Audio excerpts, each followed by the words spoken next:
No hace mucho expliqué que una de las herencias importantes que va a dejar el Papa Francisco es la reforma económica de la Curia, la reforma económica del Vaticano. Y explicaba que la economía en el Vaticano se había convertido en una realidad muy complicada por el paso de los siglos, no solo de los años, sino literalmente de los siglos, y que era lamentablemente muy propensa a la corrupción, ¿no?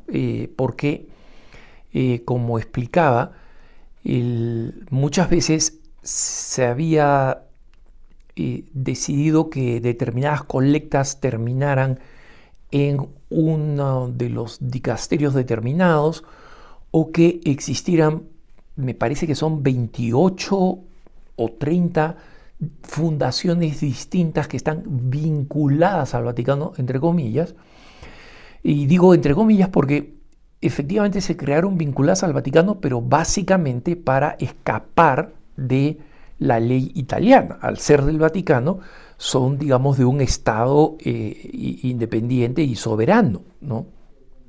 Entonces, no necesariamente fueron creadas con mala fe, pero lo que terminó pasando es que se crearon estos distintos reductos donde un monseñor desconocido está a cargo de miles o a veces millones de euros, y que lo invierten, lo gastan sin ningún tipo de supervisión. No siempre para mal, ¿no? Pero en muchas ocasiones sí es para mal. Y conozco suficientes historias de cómo ha funcionado esto, ¿no? De personas que contratan a familiares, les dan un sueldo exagerado, que contratan a una empresa para que realice algún servicio sin haber hecho, digamos, una competencia para ver cuál es la más eficiente y la que tiene un mejor retorno en inversión y en pago, simplemente para favorecer determinados grupos que después terminan donando parte del dinero que habían recibido para que, digamos, el ciclo continúe, ¿no? Entonces, el Papa ya el Papa Francisco había creado algunas organizaciones importantes de investigación de la economía vaticana, ¿no? Y el Papa Benedicto, como parte, digamos, de las exigencias de la Unión Europea, de la que el Vaticano forma parte, había creado una oficina para asegurarse que el dinero del Vaticano es un dinero que está libre de conexiones, aunque sean remotas, con el tráfico de drogas y el tráfico de personas, ¿no? El tráfico humano. Y esta es una medida que tomó la Unión Europea para combatir estas dos lacras, ¿no? Entonces, esta oficina ya había comenzado a supervisar la economía del Vaticano, pero se encontraba con una muralla cada vez que quería ver a una de estas tantas organizaciones, digamos, semivaticanas, paravaticanas, como quieran llamarla. Y el Papa, cuando llamó al cardenal George Pell, que de Dios goce, el cardenal australiano, que muchos piensan que terminó en la cárcel en Australia acusado de abuso de menores, para después ser liberado por falta de pruebas, terminó en la cárcel precisamente porque comenzó una campaña de reforma económica que chocaba con intereses económicos de gente que se venía beneficiando de la falta de supervisión del dinero vaticano, ¿no?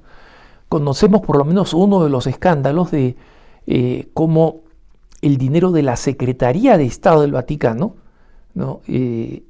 Fue invertido en unas propiedades londinenses en las que el Vaticano terminó perdiendo una enorme cantidad de dinero, pero todos los agentes que estuvieron en la mediación del proceso, ¿no? El que trajo el negocio, el que presentó al dueño de la propiedad, todos mordieron y probablemente incluso un cardenal que ahora está en juicio legal en el Vaticano, mordieron una cantidad significativa de dinero, de un dinero que es de la iglesia, ¿no?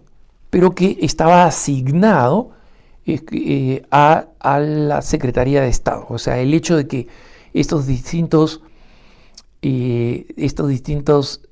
dicasterios, digamos así, o ministerios, para ponerles un nombre de equivalencia civil, o sea, de cómo sería pues en un estado para comprenderlo mejor, pero que, como digo, el nombre oficial es un dicasterio, creaba esta confusión y esta superposición de inversiones que eran prácticamente imposibles de seguir, ¿no? Entonces, el cardenal George Pell, con una mentalidad muy práctica, porque ya había ordenado la economía de su propia arquidiócesis en Sydney de una manera admirable, él comenzó este proceso, ¿no? Entonces, ahora el Papa ha tomado una medida que una vez más no ha recibido mucha publicidad, ¿no? Más publicidad ha recibido, por ejemplo, la decisión que ha tomado la Santa Sede sobre la limitación de la celebración de la misa en la forma extraordinaria. Pero prácticamente al mismo tiempo de este evento, lo que el Papa ha hecho es declarar que todo el dinero manejado por alguna organización del Vaticano, por alguna de estas instituciones que tienen vínculos vaticanos, por alguna de estas organizaciones sin fines de lucro que dependen de algún dicasterio del Vaticano, que el dinero que va directamente a algunos dicasterios del Vaticano, por ejemplo, el dicasterio de la evangelización tiene las colectas del Domund, ¿no? Va directo a este dicasterio, que la colecta por Tierra Santa del Viernes Santo va al dicasterio de Iglesias Orientales. Todo ese dinero ya no funciona autónomamente, sino que todo es dinero de propiedad de la sede apostólica, de la Santa Sede. Es decir, no del Papa, no es que el Papa ahora todo el dinero es suyo, ¿no? Y lo puede gastar, y dice, no es Francisco, no es el Papa Francisco, no ha sido ninguno de los papas recientes de los últimos 100 años, ¿no? O más.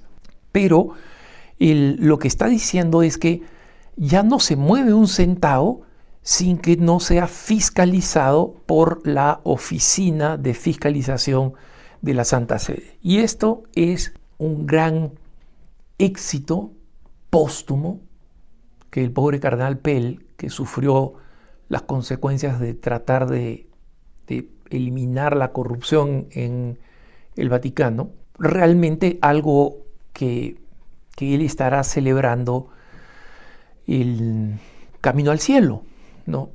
Y es realmente, como digo, una reivindicación de las reformas que él comenzó a tanto costo humano personal. Y los juicios que se están realizando, ya sin importar cómo terminen, declarando culpables o inocentes, lo que queda claro es que este sistema que creaba pequeños reinos, ¿no? de manejo de dinero y que básicamente permitía que mucha gente que ni siquiera tenía un puesto importante, porque esto no es que lo manejaba un cardenal, normalmente los cardenales están a cargo de los dicasterios, ¿no? Pero resulta que en ese dicasterio hay una oficinita de esta institución y ahí hay un monsignore que está clavado desde hace 30 años, y ese monsignore es un pequeño jefe de una mafia, digamos así, o algo parecido, ¿no? no quiero llegar a ser insultante, eh, pero son casos auténticos de corrupción, ¿no? Entonces, esta medida del Papa, que ahora todos tienen que presentar sus cuentas, ¿no? Y que en consecuencia los beneficios de estas organizaciones ya no van a poder ser retenidos por las organizaciones. Las organizaciones, digamos, las que alentaban, digamos, el desarrollo de la música sacra, la otra que se enseñe el latín, etcétera. Muchas de estas organizaciones muy meritorias, ¿no? Ahora, esas organizaciones, he mencionado algunas que no sé si hacen dinero, pero cualquiera de ellas que son parecidas, que hacen dinero, ahora tienen que presentar el presupuesto de lo que quieren hacer con el dinero que han recibido y ya no se quedan con el superávit, o sea, con lo que, si es que ha entrado más dinero del que esperaban, porque un encargado invirtió bien este dinero, entonces hay que ver que esa inversión no solamente sea buena económicamente, sino que sea ética, ¿no? Entonces, este es un cambio muy importante porque recordemos nosotros que el Señor Jesús mismo dijo que nadie puede servir a dos señores, a Dios y al dinero, ¿no? Con el dinero, el diablo entra de múltiples formas. Y una vez más, lo he dicho en otras ocasiones, quien cree que el Vaticano tiene una cantidad enorme de dinero por todas las riquezas, entre comillas, no las tiene. Recuerden ustedes que las grandes maravillas, las grandes obras de arte, los grandes artículos de oro, piedras preciosas, ¿no? Que la gente dice, mira, acá lo que habría en dinero, son obras declaradas de bien de la humanidad por la Organización de Naciones Unidas, es decir, que pertenecen a la humanidad, ¿no? Entonces, no es que un cardenal pueda decidir, ¿sabes qué? Vamos a vender esta obra de Caravaggio, vamos a vender esta obra de arte de Bernini, ¿no? Vamos a vender esta estatua de mármol de Rafael y vamos a darle este dinero a tal o cual organización, ¿no? No es así, ese es absurdo y es mentira que eso acabaría con el hambre en el mundo, porque el hambre en el mundo no es un problema de distribución de dinero, hermanos. El que cree que el problema del hambre en el mundo se soluciona con dinero, basta con que vea qué cosa está pasando en Afganistán. Estados Unidos, durante 20 años, dio 30 billones de dólares a Afganistán para sacarlo de la miseria. ¿Y qué es lo que ha pasado? Cuando se retiran las tropas norteamericanas, los talibanes, los mismos que habían sido eliminados, regresan otra vez al gobierno y crean la hambruna más terrible que Afganistán ha visto en los últimos 20 años. Entonces, no es una cuestión de echar dinero, sí, claro, o sea, si compramos la comida, hay circunstancias políticas, sociológicas, económicas, que son muchísimo más complejas, ¿no? El decir, sí, si se venden todas las obras de arte y se reparte entre los pobres, se acabaría en el hambre del mundo, es de una ignorancia y de un infantilismo, pues, tremendo, ¿no? Y este tema lo he explicado más, o sea, ustedes pueden ver el dinero del Vaticano o las riquezas del Vaticano en la página preguntasdefe.com, donde explico con más detalle esta situación, ¿no? Pero ciertamente, donde hay posibilidades de hacer dinero sin supervisión, hay posibilidades de corrupción, ¿no? Y el Papa Francisco hace muy bien en tomar estas medidas, y estas medidas no les gusta a todo el mundo porque hay mucha gente que se ve afectada, ¿no? Y cuando alguien choca con el dinero de alguien, se pone en una situación peligrosa como sucedió con el cardenal Pell, ¿no? Pero aquí el Papa ha actuado con conciencia y yo creo que las futuras autoridades en el Vaticano, incluyendo los futuros papas, van a apreciar esa reforma que muchos creían que era imposible. Que tengas un buen día.